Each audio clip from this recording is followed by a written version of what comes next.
Bienvenidos a una nueva inmersión profunda. Hoy tenemos por delante un viaje realmente transformador, una exploración exhaustiva de un marco de pensamiento fascinante que, bueno, toca el núcleo mismo de la autoobservación. Hola. Sí, de la autoobservación, de la vulnerabilidad humana y, en última instancia, de la espiritualidad. Exacto. Es uno de esos análisis que cambian por completo la forma en que procesamos nuestros propios errores. Y la misión de esta conversación de hoy es entender cómo un cambio radical de perspectiva puede transformar la culpa y esa sensación constante de insuficiencia en esperanza. En esperanza, en propósito y en paz mental. Eso es, utilizando un concepto poderosísimo como motor central. Hablamos de la gracia. Y fíjate que es una temática verdaderamente profunda, ¿eh? Lo que resulta esencial desde el primer minuto es comprender que no estamos hablando de una simple técnica de autoayuda superficial de estas de manual. Claro, para nada. Estamos ante un replanteamiento total de cómo el ser humano se relaciona con sus propias limitaciones. Vivimos en una cultura que nos enseña constantemente a ocultar la debilidad. Ya, a esconderla bajo la alfombra. Tal cual. A enmascararla con todo tipo de justificaciones, a proyectar una imagen de éxito inquebrantable en todo momento. Sin embargo, la reflexión que vamos a desgranar hoy propone exactamente lo contrario. O sea, la exposición total no como un acto de autodestrucción, sino como el único camino hacia una sanación genuina. Bueno, y para entrar de lleno en este tema, hay que introducir el elemento central sobre el que gira todo esto. Es un objeto físico cotidiano, pero a la vez funciona como la metáfora más potente que existe. ¿El espejo? El acto de mirarse al espejo. Todos conocemos la sensación. A ver, normalmente a las 7 de la mañana, con el cansancio a cuestas, el espejo no es nuestro mejor amigo precisamente. Desde luego que no. Suele ser un juez implacable. Totalmente. Es ese lugar donde la mente empieza inmediatamente a acusar, a señalar cada defecto físico, claro, pero también cada fallo moral, cada error en el trabajo del día anterior o cada mala contestación que dimos. Es un tribunal de un solo miembro. Tal cual. Pero aquí este análisis nos plantea un giro radical. Y es que el reflejo no acusa, sino que revela. Y ese es el punto de inflexión psicológico y espiritual que lo cambia absolutamente todo. Cambiar la dinámica de una condena a una revelación desactiva por completo los mecanismos de defensa habituales de la mente humana. Ya. Pensemos en cómo operamos por defecto. Cuando sentimos que algo o alguien nos acusa, nuestra reacción instintiva es levantar muros. ¿Nos justificamos? ¿Atacamos de vuelta? ¿O nos subimos en una vergüenza paralizante? Claro, porque la condena siempre busca castigar. Exacto. Pero la revelación es distinta. Una revelación es simplemente el acto de quitar un velo para mostrar lo que hay, sin esa carga punitiva de fondo. Sin el castigo. Eso es. Es observar la realidad desde un espacio de seguridad absoluta, lo cual permite que la persona pueda sostener la mirada hacia sus propias fallas sin desmoronarse. Estoy convencido de que este es el primer gran paso. A ver, vale, vamos a desgranar esto paso a paso porque esto tiene tela. La primera fase de este marco explora el contraste entre la limitación humana y la perfección divina. Y empieza abordando lo que llama el desorden propio. Y dice algo que honestamente me rompió los esquemas cuando lo preparábamos. Plantea que ver ese desorden interno, lejos de hundir a la persona, la empuja a deleitarse en la perfección divina. Sí. Y aquí tengo que hacer un poco de abogado del diablo. A ver, ¿no es esto un poco deprimente? Si una ve todo su caos interno, el síndrome del impostor, el egoísmo, la ansiedad, ¿cómo es que eso no te hunde más en la miseria? Es una pregunta excelente, porque es la reacción natural que todos tenemos. Habitualmente, el desorden interno genera caos y desesperación, porque intentamos arreglarlo nosotros mismos. Y claro, fracasamos. Ya nos frustramos. Exactamente. Pero bajo esta perspectiva, el desorden propio se convierte en el lienzo que resalta la perfección de lo divino. Es el principio del contraste.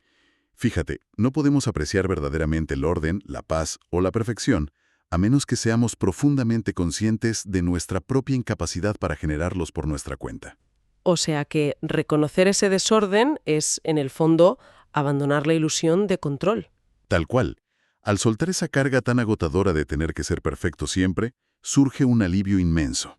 El individuo deja de mirarse el ombligo, por así decirlo, y empieza a admirar una sabiduría exterior superior. Entiendo.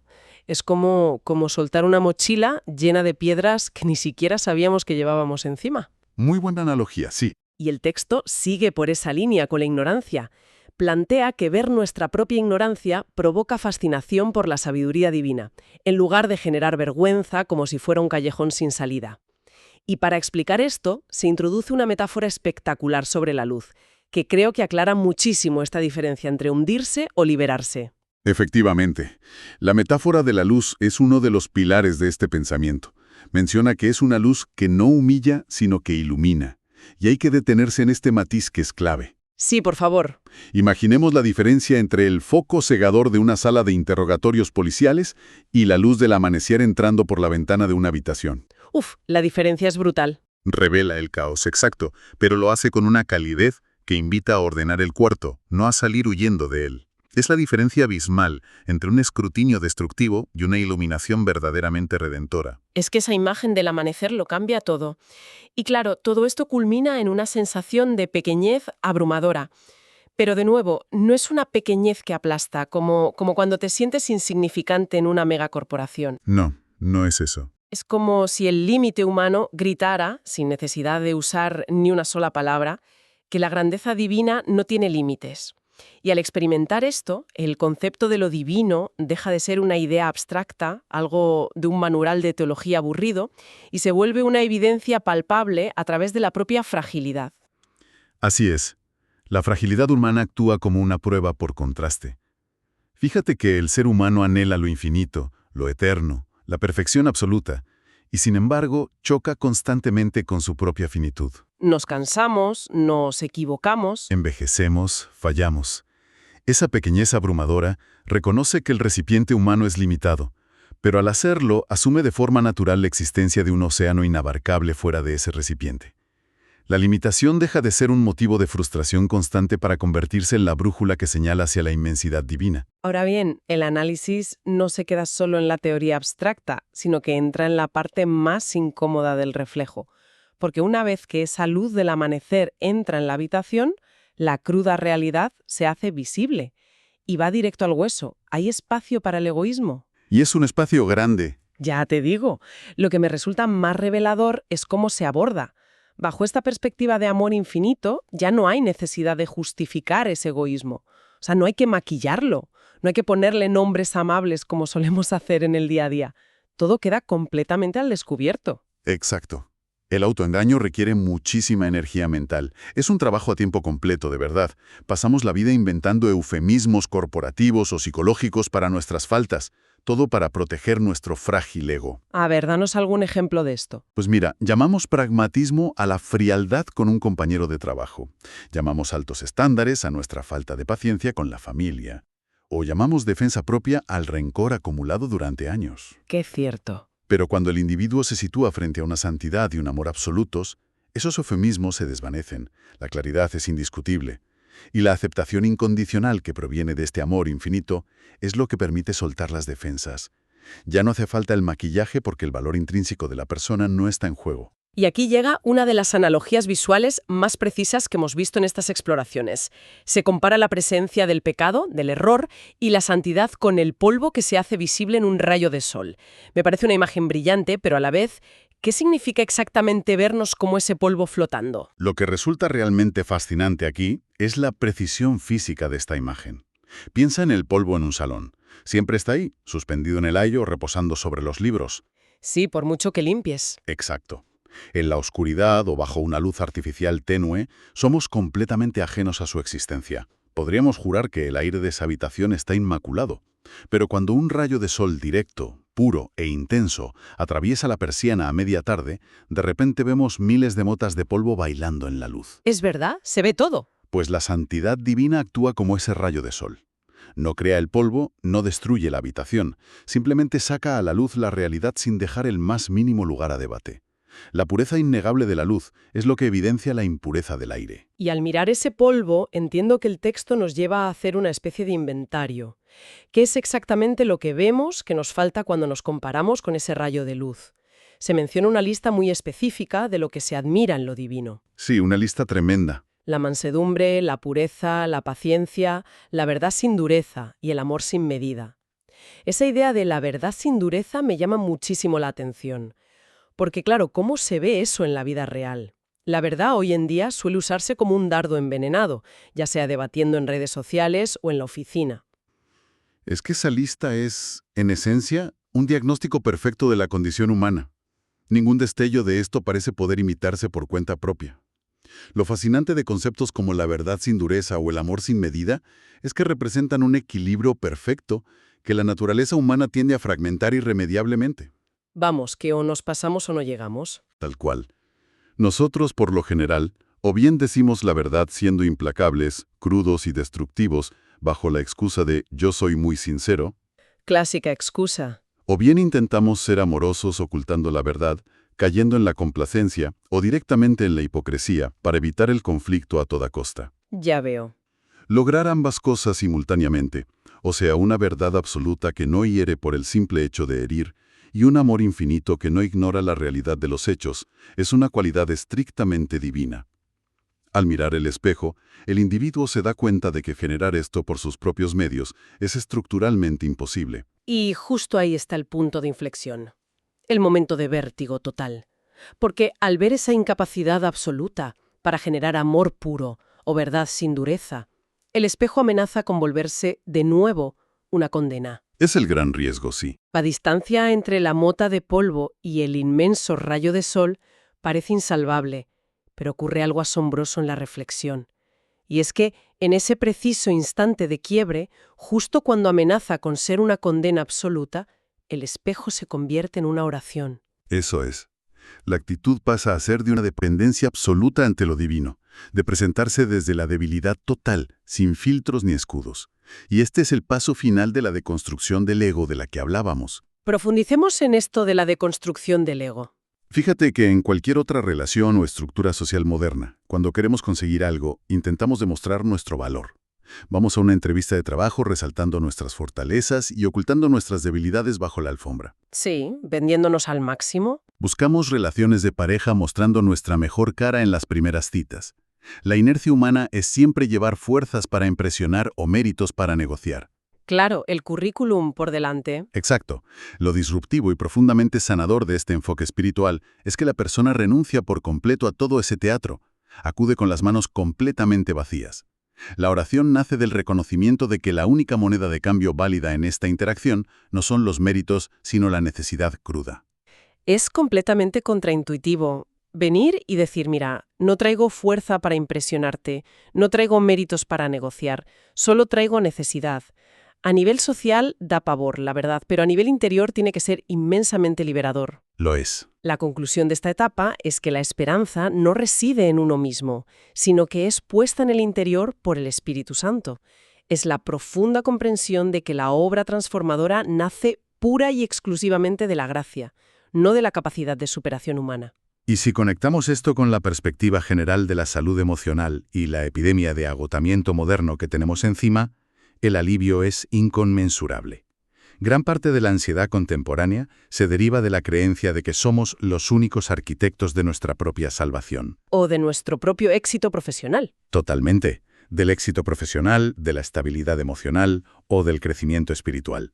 Sentimos que si dejamos de pedalear un solo segundo, la bicicleta se cae. ¡Qué agotamiento! Entender que el peso de la transformación no recae sobre la capacidad humana, sino sobre una gracia que opera desde dentro, proporciona una base de estabilidad mental verdaderamente inquebrantable. Y las metáforas sobre esta gracia son riquísimas en este análisis. No se describe la gracia como una gota de agua para sobrevivir, no es un racionamiento de emergencia en tiempos de crisis. Se describe literalmente como un río que limpia, renueva y vuelve a dar vida donde solo había sequedad. La diferencia entre la gota y el río es la diferencia entre la mera supervivencia y la plenitud total. Una gota de agua en un desierto te mantiene vivo un día más, vale, pero sigues estando en un entorno hostil, sufriendo y agonizando. Sobreviviendo a duras penas. Eso es. Un río, en cambio, altera el ecosistema por completo, cambia la geografía del lugar. Donde hay un flujo de agua constante, la sequedad desaparece y brota vida de forma orgánica y sin apenas esfuerzo.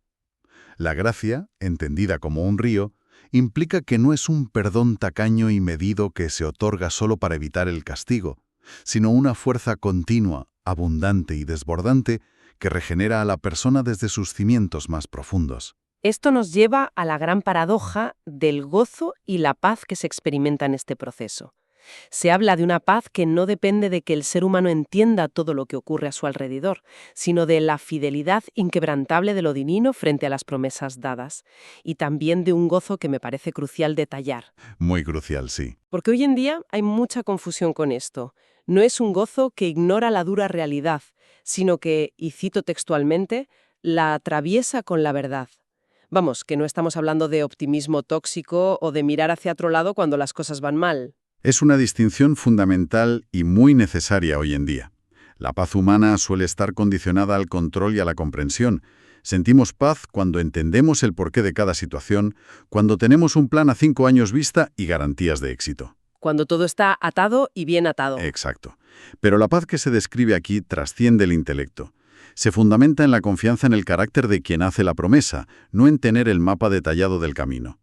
Y respecto al gozo, el matiz es exquisito y, diría, bastante anticlimático para la cultura moderna. ¿En qué sentido? En que la positividad tóxica intenta tapar la herida diciendo, bueno, todo pasa por algo, o sonríe, negando la realidad desgarradora del sufrimiento. Este gozo profundo del que hablamos reconoce la tragedia, ve el dolor y la dificultad de frente, pero decide atravesarlos anclado a una verdad inamovible. Es un gozo robusto que puede de hecho coexistir perfectamente con el llanto y el duelo. ¡Qué potente!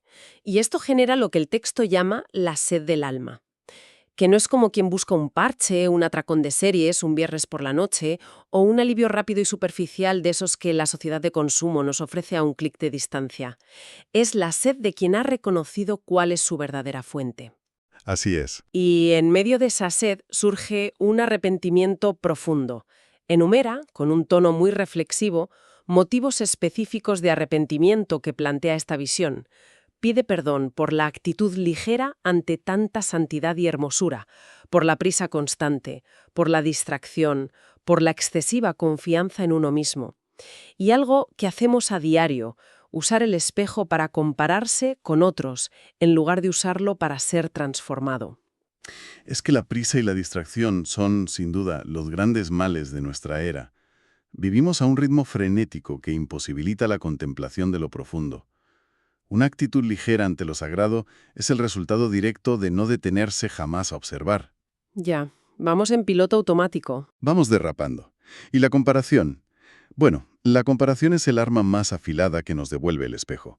Miramos nuestras carencias y rápidamente buscamos a alguien en redes sociales o en nuestro entorno que esté peor, para sentir un alivio artificial. O miramos a alguien que parece tenerlo todo y nos hundimos en la envidia. Es una trampa constante. Ambos caminos son trampas mortales que nos alejan del propósito original, que es mirar el espejo para experimentar una transformación personal y única.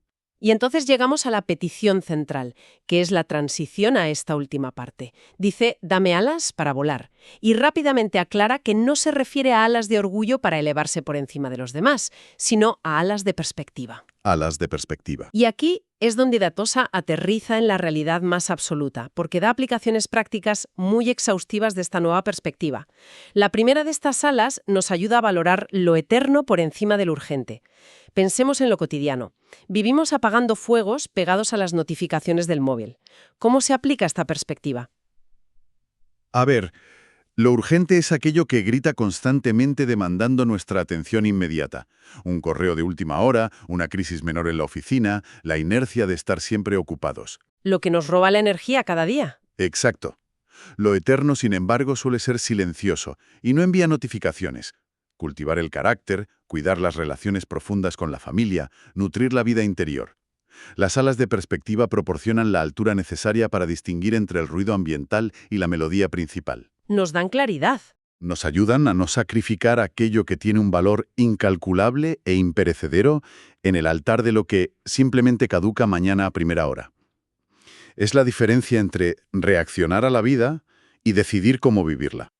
Esa pausa nos lleva a la segunda aplicación que reconozco que duele un poco al ego. Dice, amar como ama la divinidad. Y digo que duele porque nuestro amor por naturaleza, seamos sinceros, es bastante transaccional. Es como una suscripción. Si la otra persona no me aporta, cancelo la relación y a otra cosa. Totalmente cierto. El amor humano, en su estado más básico, funciona bajo una economía de intercambio.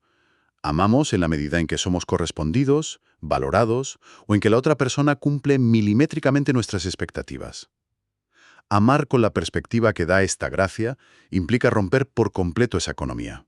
Madre mía, qué desafío. Es otorgar bondad y compromiso a quien a lo mejor hoy no lo merece, en medio de una discusión o un mal momento, precisamente porque hemos comprendido, al mirarnos en ese espejo, que nosotros mismos somos receptores diarios de una gracia que no hemos ganado.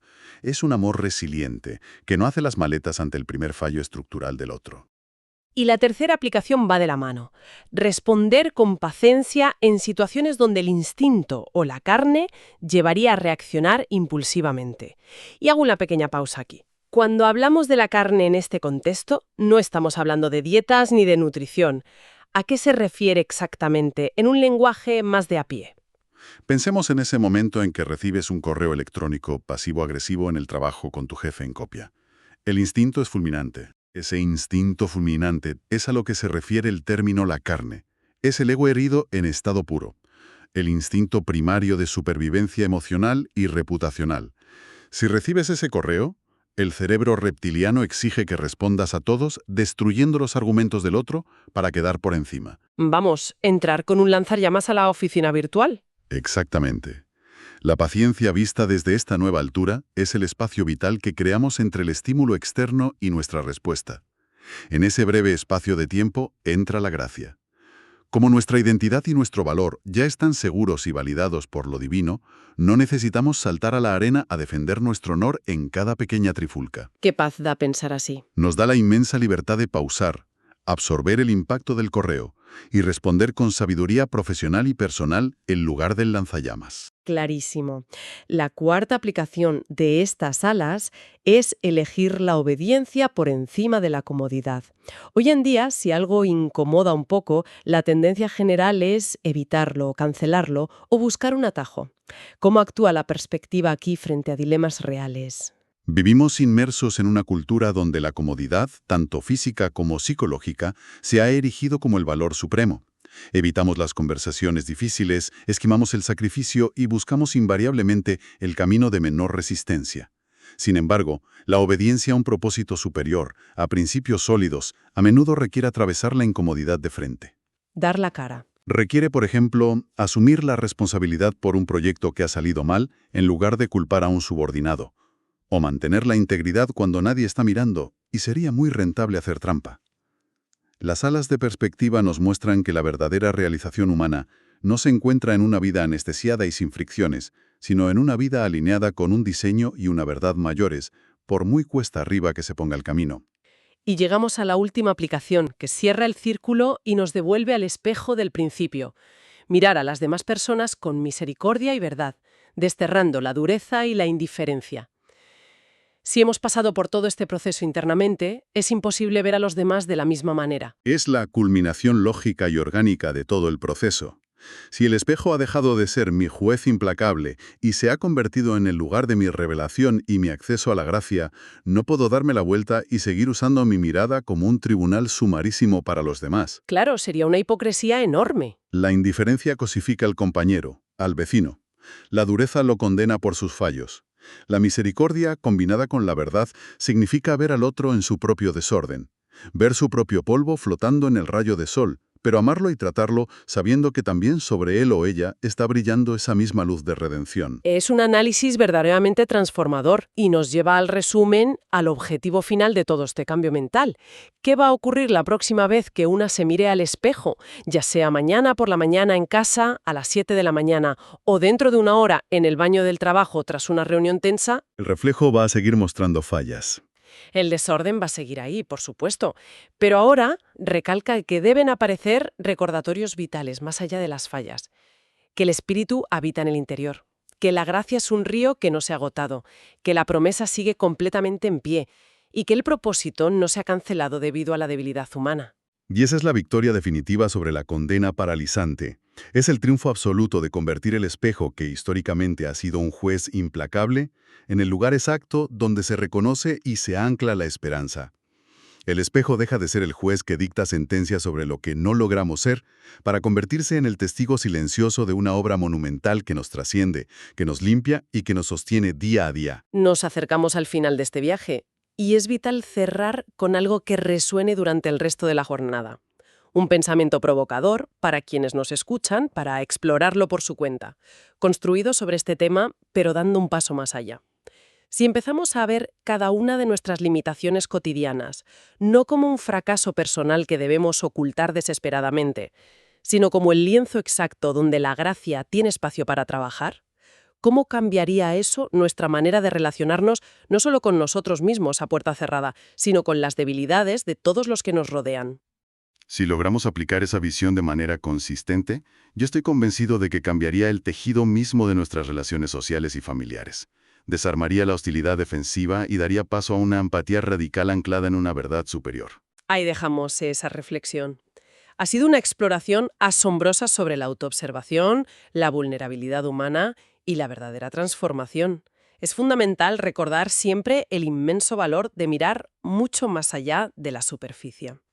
Muchísimas gracias por acompañarnos y hasta la próxima inmersión profunda. Muchísimas gracias por acompañarnos hoy. Nos vemos en el próximo episodio. Gracias, hasta pronto.